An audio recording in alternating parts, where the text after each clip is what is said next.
சின்ன சின்ன பழக்கங்கள் மூலமா எப்படி நிதி ரீதியா ஜெயிக்கிறதுன்னு ஒரு சின்ன பார்வை பார்க்கலாம். நாம எல்லாரும் என்ன நினைக்கிறோம், பெரிய முதலீடு செஞ்சாதான் பெரிய ஆளா முடியும்னு, இல்லையா? ஆனா தடவியல் கணக்காளர் S.J. ரகுநாதன் என்ன சொல்றாருன்னா, உண்மையான செல்வம் பெரிய முதலீடுகள்ல இல்ல, நாம ஒவ்வொரு நாளும் செய்யற சின்ன சின்ன ஒழுக்கமான பழக்கங்கள்ல தான் இருக்கான். முதல் விஷயம், நனவான முயற்சி. தினமும் கொஞ்சமா சேமிக்கிறது, இல்லனா ஒரு 5 நிமிஷம் நம்ம செலவுகளை கணக்கு பாக்குறது. இதெல்லாம் பார்க்க ரொம்ப சின்னதா தோணலாம், ஆனா இதுதான் உங்க நிதி வெற்றிக்கு அடித்தளமே.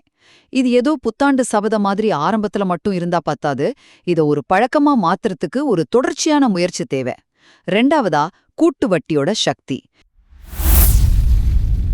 இது பணத்துல மட்டும் இல்ல, பழக்கத்திலயும் ஒரு மேஜிக் மாதிரி வேலை செய்யும்.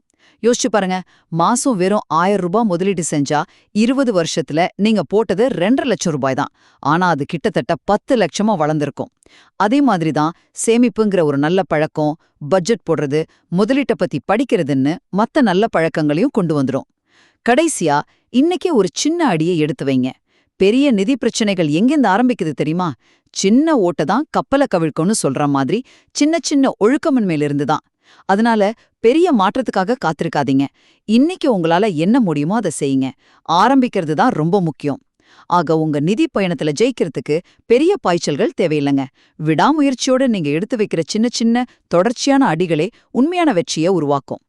இதுக்கான ஃபுல் வீடியோவை பார்க்க கீழே இருக்க ப்ளே பட்டனை கிளிக் பண்ணி பாருங்க.